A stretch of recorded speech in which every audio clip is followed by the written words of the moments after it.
माने चोर बंगाल में वो नहीं आएगा, ममता आएगी। कि 10 सीट उसकी आएगी। कि आदमी सब कुछ समझ चुका है कि वो असदुद्दीन अवैसी बीजेपी का एजेंट है। कौरोसी के आने का क्या फायदा है? 4-5 सीट जीत के क्या फायदा होगा? यूपी को नहीं देख रहे हैं, बंगाल में तो हमें सर कोई अराजकता नहीं है। नमस्कार आदाब, मैं रजा अंसारी, हिंद वॉइस पर आपका स्वागत है। बंगाल चुनाव को अभी बहुत समय है और बंगाल चुनाव को लेकर अभी भी असदुद्दीन ओवैसी लगातार पश्चिम बंगाल के दौरे पर है। कल पश्चिम बंगाल में जो है एक दरगाह है, बहुत फेमस दरगाह, यहाँ की बहुत मशहूर दरगाह है फुरफुरा शरीफ।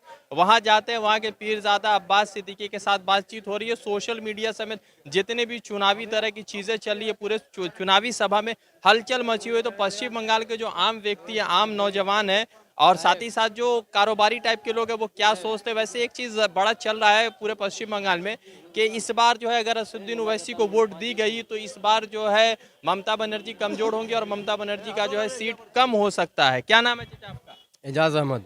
अभी तो लॉकडाउन का माहौल चल रहा है, आप लोगों के पश्चिम बंगाल में चुनाव चल रहा है, तो क्या लग रहा है कि चुनाव में इस बार असदुद्दीन ओवैसी भी कूद रहे हैं? असदुद्दीन ओवैसी का तो हम कह नहीं सकते हैं, लेकिन अगर वो आते हैं तो इसका तृणमूल का वोट कटेगा। आप लोग को मतलब एक है ना कि मुसलमानों को बहुत बड़ा लीडर माना जाता है असदुद्दीन ओवैसी को, तो आएंगे तो कुछ सीट वीट पाने का चांस है क्या? नहीं, हमको नहीं लगता कि बंगाल में उनको सीट होगा। या ममता बनर्जी माइनॉरिटीज के लिए अच्छा काम वाम कर रही है? हाँ, अच्छा काम कर रही हैं वो, बहुत अच्छा काम कर रही जैसे कुछ काम वाम जैसे कुछ गिना है? हैं। शहर में तो नहीं, लेकिन गांव देहात में बहुत अच्छा काम किया उन्होंने। बहुत अच्छा। और यहाँ पर बहुत सारे लोग कह रहे हैं कि ममता बनर्जी का इस बार जो है बाजार खराब। बाजार ख़राब क्या है? हर चीज़ तो खरीद फरोख्त पर चल रहा है, तो बाजार ख़राब क्या है? वो तो लीडर लोग के हाथ में बाजार अच्छा ख़राब करना।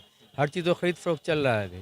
जैसे बिहार में भी देख लीजिए, हर जगह देख लीजिए, अभी तो खरीद फरोख्त है, तो बाजार अच्छा का है। जिसके पास पावर में है, जिसके पास पैसा है, उसी का मार्केट अच्छा है अभी। अच्छा, एक बात ये भी है कि पश्चिम बंगाल में ममता बनर्जी के जो है बहुत सारे करीबी साथी बीजेपी में चले गए, तो उससे तो कहीं ना कहीं ममता बनर्जी कमजोर।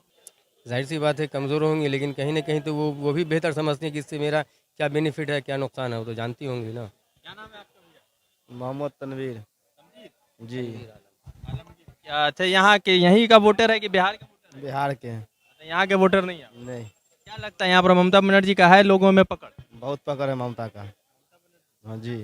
और ये जो असदुद्दीन ओवैसी आ रहे हैं, वो तो भीतर गया वो नहीं आएगा, वो नहीं आएगा, वो बंगाल में वो नहीं आएगा, ममता आएगी। तो ममता बनर्जी काम वाम बढ़िया कर रही बहुत अच्छी कर रही है। है। अच्छा आइए चाचा, बताइए, अभी तो बंगाल चुनाव करीब है, क्या नाम हुआ आपका? मेरा नाम मोहम्मद हैदर अली।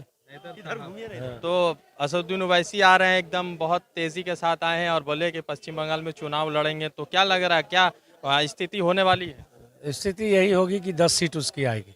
मगर लोग तो कह रहे हैं कि असदुद्दीन ओवैसी बीजेपी का बी टीम। ऐसा तो कहीं कहीं से बात नहीं है, लेकिन लोग बोलने वाले तो लोग बोलते ही हैं, हर तरह के दिमाग के वाले हैं, उसको मना थोड़ी किया जा सकता है। और जिसका जहन जैसा कहता है वैसा करता है, लेकिन ये 100% है कि 10 सीट उसकी आएगी। कहाँ कहाँ से लगता है 10 सीट आ जाएगी? अब वो जहाँ से सीट खड़ा होगा, लेकिन होगा 10 सीट। तो बहुत सारे मुसलमान के बहुत सारे बड़े लीडर हैं जो कि मुसलमान और हिंदू का कोई बात नहीं, इसमें सब मिल के देगा उसको वोट। बिहार में भी वैसे ही सब मिल के दिया था। मगर बिहार में तो चल रहा है क्या? रूट बना दे। अब कोई देखिए, कोई यादव की पार्टी खड़ी हुई है तो उसको कह दिया जाए कि ये यादव की पार्टी है। कोई राजपूत खड़ा हुआ था कि ये राजपूत की पार्टी है, ये ब्राह्मण है तो ब्राह्मण की पार्टी है। ऐसा कोई बात नहीं है। सेकुलर सेकुलर है। उसकी जो जुबान है, उसकी जो मिठाई जुबान है, जो संविधान के दायरे से बात करता है, वो कहीं ना कहीं लगता है इंसान को, और हर लोग उसके दीवाने बनने जा रहे हैं। और जब ज़मीन में कोई बीज बोया जाता है ना, तो एक वक्त लगता है, 6 महीने के अंदर में काटा जाता है, वो कटेगा, वो अच्छे किस्म से आएगा, वो एक दिन उसका आगाज़ अच्छी होगी। चूँकि वो किसी की बुराई नहीं करता है, वो सेकुलर मिजाज का है और सभी जाति का। और क्या करता है वो, कुछ तो का खास बात तो बोलता नहीं है। वो जो हमारा संविधान कहता है उसके दरमियान में वो लोग बोलते हैं। कहीं ना कहीं तो लोग ये कह रहे हैं कि भाई जो है बिहार में 20 सीटों पर इलेक्शन लड़े और कहीं ना कहीं देखा है मार्जिन अगर आप देखेंगे तो बिहार का 10 से 12-15 सीटों का रहा है, तो लोग कह रहे हैं कि वैसी की वजह से जो है भारतीय जनता पार्टी की नहीं, ऐसा कोई बात नहीं। मेरा भी बिहार घर है और बिहार के रहने वाले हैं, ऐसा कोई बात नहीं है। वो हर लोग तबके के लोग उनको वोट दिया है और लोग मानते हैं। फिर मुसलमान बहुल्य क्षेत्र से क्यों ही उम्मीदवार उतार रहे हैं, हिंदू क्षेत्र से क्यों नहीं? अब मुसलमान क्षेत्र से हिंदू को भी खड़ा किया। तो जो शामिल आएंगे वही ना खड़े होंगे। ऐसा तो नहीं है कि किसी को पकड़ के और कहेंगे कि तुम खड़े हो जाओ। ओवैसी के नज़र में सिर्फ मुसलमान ही मतलब के काबिलियत वाला है क्या? नहीं, ऐसा कोई बात नहीं है। काबिलियत में मेरे हर हिंदुस्तान एक ऐसी सरजमीन है कि हर तबके के लोग अक्लमंद हैं और बेहतरीन दिमाग वाले हैं, तालीम याफ्ता भी हैं, सोच समझने वाली सलाहियत भी है। ऐसी कोई बात नहीं है। जिसके अंदर सलाहियत नहीं है वही लेके बेफजूल बात करता है। लेकिन हमारे हिंदुस्तान के अंदर एक से एक तालीम याफ्ता है, इसमें कोई दो राय नहीं। और अच्छे लोग भी हैं। और अच्छा, एक खराब होता वही होता ही है। एक बात ये पूछना चाह रहे हैं कि जैसे फुरफुरा शरीफ असदुद्दीन ओवैसी जाके गए हैं, तो क्या लगता है कि ये मुलाकात उसको क्या फ़ायदा देती है? देखिए, वो फ़ायदा कुछ है नहीं। वो बंगाल के अंदर एक पीर है और उनको लगभग समझिए 90% लोग बंगाल के अंदर जो मुसलमान उनको वैल्यू करते हैं, मानते हैं और उनके से दुआ लिए जाके और बात किए। ये कोई ख़ास नहीं है और उनको राजनीति से क्या मतलब है। कोई बोले हम लोग भी कैंडिडेट उतारेंगे अब्बास सिद्दीकी। नहीं, ऐसा कुछ नहीं। बात सीधी खड़े हो सकते हैं, वो उनके आदमी खड़े हो सकते हैं, लेकिन वो जो वहाँ के पीर जो हैं उनको इनसे कोई मतलब नहीं रखते हैं। अच्छा, एक बात बताइए, मीम के कार्यकर्ता हैं क्या? नहीं, ऐसा कोई बात नहीं। हम बिहार के हैं और असल पूछिए तो हम तृणमूल के भी यहाँ के मानते हैं उनको और अच्छा काम करता है। जो आप अच्छे काम कीजिएगा तो आपके बारे में वोट तो एक ही दीजिएगा ना, या तो ओवैसी को या तो ममता बनर्जी। नहीं, इस क्षेत्र से तृणमूल को दिया जाएगा। मगर फिर भी ओवैसी 10 सीट ले आएगा। वो 10 सीट जो जहाँ से क्षेत्र खड़े होंगे वहाँ से वो जीतेंगे, ये तो 100%। अच्छा, आइए एक चचा और है, पूछा जाए। नहीं बोलिएगा आप, बहुत ओवैसी माने चोर। नहीं नहीं नहीं, हम कुछ नहीं। क्या क्या नाम है? हमारा एमडी नसीम नाम है। एमडी नसीम नाम है, मोहम्मद नसीम। रहने वाले हम यहाँ का कांकीनारा का है। काकीनाडा में नेहटी कांकीनारा में ठीक है, तो बहुत बढ़िया है। हाँ। तो क्या लग रहा है, असदुद्दीन ओवैसी आ रहे हैं इस बार हैं? बंगाल में? कुर्सी के आने का क्या फायदा है? 4-5 सीट जीत के क्या फायदा होगा? कुछ फायदा होगा? उसको देने से फायदा होगा? है ममता के देने से फायदा होगा, बीजेपी के देने से घटा है, दंगा फसाद कराएगा। तो ओवैसी तो मीम का है, बीजेपी कहाँ से? है और कुर्सी के देकर कोई फालतू में वोट चल जाएगा। अरे 5 सीट जीत के क्या फायदा मिलेगा? 5 सीट छोट सीट मिलेगा तो उसको क्या फायदा मिलेगा? यहाँ तो बंगाल में सरकार नहीं बनाने सकेगा, फायदा तो नहीं होगा। इतना जो वैसी आप दौरा वरा कोई हक में कोई फायदा नहीं होगा। फायदा करने से फायदा इतना दौरा शुरू करेंगे असदुद्दीन ओवैसी यहाँ का। दौरा करने से क्या होगा? टीएमसी निकलेगा, टीएमसी नहीं जीतेगा। हाँ, टीएमसी का बोर्ड बैठेगा, कहूँ भी बैठेगा टीएमसी का बोर्ड। तो कह रहे हैं कि असदुद्दीन ओवैसी आएंगे तो टीएमसी कमजोर बहुत बहुत मजबूत पड़ जाएगा, इससे बहुत मजबूत हो जाएगा और उससे जा टीएमसी ही आएगा। हाँ, नहीं, वो तो पैसा के बदौलत से जो है कि सब काम कर रही है ना बीजेपी।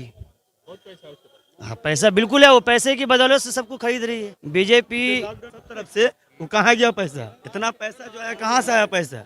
तो बीजेपी जो करेगी, ये सब जो कर रही है तो कहाँ से करेगी? उसके पास तो अंधेले पैसा है, कुछ भी कर सकता है। असदुद्दीन अवैसी का जहाँ तक सवाल है तो उसके आने से जो है कि कोई इफेक्ट नहीं पड़ना है। और जो है कि मुस्लिम पोल और जो गैर मुस्लिम पोल जो भी है वो सब समय एक तरह से मजबूत हो जाएगी और उसके आने से जो है कि बीजेपी का थोड़ा फ़ायदा होगा। लेकिन मामला यहाँ पर यह है कि आदमी सब कुछ समझ चुका है कि वो असदुद्दीन अवैसी बीजेपी का एजेंट है। ये कह लीजिए आप कि बीजेपी का एजेंट है और अगर बीजेपी का वो एजेंट नहीं है तो ये बंगाल में दाखिल ना हो।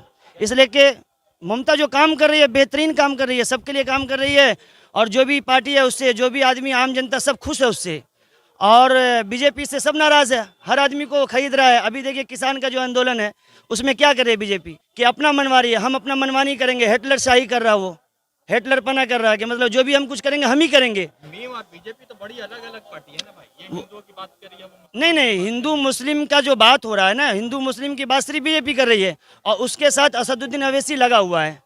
अगर असदुद्दीन अवैसी अगर वाकई के वो बीजेपी का एजेंट नहीं है तो दूसरी पार्टी से अगर कोई बीजेपी के खिलाफ इस तरह का बात करता है तो उसको अंदर वो करवा देता है। असदुद्दीन अवैसी इस तरह का बात कर रहा है, इस तरह का मामला करता है कि गोली मार देंगे, फना कर देंगे, ये कर देंगे, उसको क्यों नहीं अंदर कर रहा? वो उसके खिलाफ क्यों नहीं चल रही बीजेपी? इसलिए कि इस तरह से बीजेपी का फायदा हो रहा पूरा के लिए। बीजेपी अगर असदुद्दीन अवैसी बैठ जाता है तो बीजेपी का बहुत खसारा, बहुत घाटा नहीं है उसका। और समझिए कि असदुद्दीन अवैसी आने से बीजेपी और खुश होता है और बेहतरीन होता है उसके लिए। यहाँ पर क्या हो रहा है कि जो आदमी, जो पार्टी अच्छी पार्टी है उसको हराने के लिए जो है कि उस साइड से जो है कि इसी तरह से बिहार में भी क्या वो कि घुस करके जो है कि और जो जनता आरजेडी की पार्टी है उसको भी जो है कि असदुद्दीन अवैसी हराया। अगर वो नहीं आता तो सीमांचल में भी 23 सीट उनके आनी थी और जो है कि सरकार बिल्कुल बिल्कुल बनना था। उसके आने से तो लॉस हुआ। अभी वो जो इसमें घुस रहा है ये तो फिर असदुद्दीन ओवैसी इतना मुसलमानों की बात, ट्रिपल तलाक, सीए ना, वो बिल्कुल नहीं है। वो बिल्कुल नहीं है। हर आदमी हर आदमी इस चीज़ को समझ रहा है। जो आदमी इस चीज़ को समझ रहा है वो बिल्कुल नहीं दे सकता। और जो बात सही है कि जो छोटे, जो मतलब कि गैर पढ़ा लिखा है, जो जानकार नहीं है, उसको बरगला करके वोट ले ले रहा, ये कह लीजिए। नहीं तो वो इतने सीट से लड़ रहा है और इतने सीट से क्यों वो गिर रहा नीचे। क्या नाम हुआ आपका? मोहम्मद अशफाक। महाभारत में एक श्लोक है, यदा कदा ही धर्मस्य ग्लानिर्भवत भारती अभ्युत्थानं धर्मस्य तदात्मानं कदाचन। जब जब अधर्मों का राज हुआ, महाभारत का पहला श्लोक है। हम लोगों ने खूब देखा है, ऐसा नहीं देखा कि वो हिंदू का कुछ देखा रहा, लेकिन उससे हमने ज्ञान अर्जित किया है महाभारत देख करके। इसका श्लोक अभी हमने आपको बताया। क्या मतलब हुआ? जब जब अधर्मों का राज होगा, इसी भारतवर्ष में एक धर्म का पैदाइश होगा और ये सब का विनाश करेगा। कौन करेगा, किसका विनाश? ये विनाश करेगा महागठबंधन।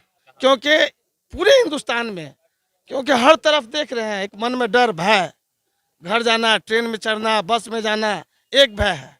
कुछ लोग असामाजिक तत्व हमारे समाज में, कुछ मुस्लिम अलग किस्म से बात करते हैं, जैसे ओवैसी आएगा सारे हिंदुओं को खत्म कर देगा। एक तरफ से आ रहे हैं। किसी ने नहीं कहा, उसके भाई ने कहा। अरे भाई एक ही है, हम और हमारे भाई में कोई फर्क नहीं है, हम एक ही मंच के लोग हैं, तो इसमें कहीं से भी कुछ नहीं है। प्रॉपर्टी बंटवारा होगा तो एक ही भाई का होगा कि दोनों का? दोनों का होगा। तो फिर ओवैसी दो अलग अलग भाई? पार्टी एक है, एक मंच है उनका, एक जगह बैठते हैं, एक जगह संसद में बैठते हैं, हर जगह बैठते हैं। तो इन लोगों ने जो किया इससे हमारे देश की स्थिति। बीजेपी वाले कह रहे हैं कि बंगाल में अराजकता हर जगह फैली हुई है। भाई अब यूपी को नहीं देख रहे हैं, बंगाल में तो हमें सर कोई अराजकता नहीं है। एक भीड़ भाड़ वाले इलाके मछुआ मंडी में राष्ट्रीय अध्यक्ष के ऊपर हमला हो जा रहा है, जेपी नड्डा के काफी। अरे भैया, इसको क्या कन्हैया कुमार का देशद्रोही था? वो तो डाल दिए। उमर खालिद का देशद्रोही था, उनको तो डाल दिए। ये नहीं है, ये अराजकता नहीं फैला रहे हैं। हर जगह अराजकता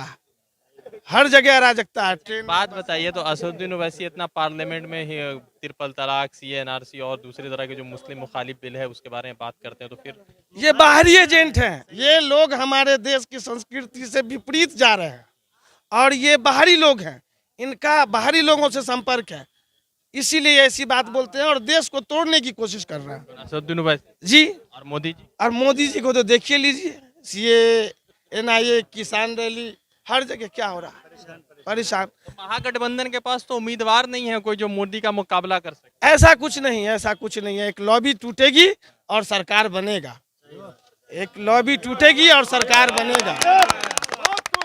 और बंगाल में तो बहुत दूर की बात है भाई। हाँ, 2-4-5 सीट जीत सकते हैं, उसमें कोई बात नहीं है। दीदी तो खुद कमजोर पड़ गई, इतना शुभेंदु अधिकारी चले गए। नहीं, एक बात बताएं, ये लोग सब दागी और भ्रष्ट थे। पहले तो बहुत करीबी थे और आप चले गए तो हाँ, अक्सर होता है भैया, जानते हैं, जब घर में ही आपके अगर कोई भाई गलत हो जाएगा ना, उसको आपके ये भाई तुम अलग हो जाओ, हर घर की बात है। तो ये तो बड़ी पार्टी है, और बहुत ही लड़ने वाली पार्टी है टीएमसी। एक सवाल ये आखिरी पूछना चाह रहे हैं कि भारतीय जनता पार्टी जो है कांग्रेस के ऊपर हमेशा से परिवारवाद की राजनीति का इल्जाम लगा रही थी और अभी फिर जो है अभिषेक बनर्जी को लेकर परिवारवाद का इल्जाम लगा। अधिकारी का पूरा परिवार ही एमएलए एमपी है, क्या आप नहीं जानते हैं? क्या बीजेपी वाले नहीं जानते हैं? अधिकारी जी का पूरा परिवार ही नेता है। हाँ, सुधीर अधिकारी, उनके पिताश्री, उनका भतीजा, सारा तो सबसे बड़ा परिवारवाद तो इनमें है। मतलब उनका परिवारवाद ठीक है, आप लोग की जगह तो वो खराब। हाँ, क्योंकि एक बात बताए, सेकुलरिज्म जिसको कहते हैं वही खराब है अभी भारत में। हाँ, यहाँ सेकुलरिज्म और नंगा बात कीजिए, ओवैसी के साथ रहिए फिर ठीक है, या बीजेपी के साथ रहिए तब ठीक है। सेकुलर के साथ आए तो आप आतंकवादी हैं।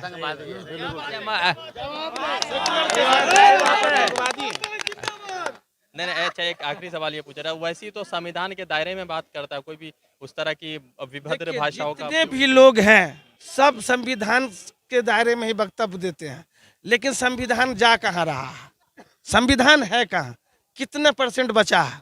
सारा चीज तो किसान का भी संविधान में था ही, ये नया कानून बन गया, क्या परेशान? सीए ला रहे, क्या परेशानी होगी? 370 हटा दिए, 370 ये सब तो संविधान में था। 370 तो हमारा संविधान ने दिया था, 370 हमारा संविधान दिया, तो ये तो खत्म हो गया। तो संविधान है, बाबा भीमराव अंबेडकर ने लिखा है, लेकिन उनके अनुयायी अब नहीं है।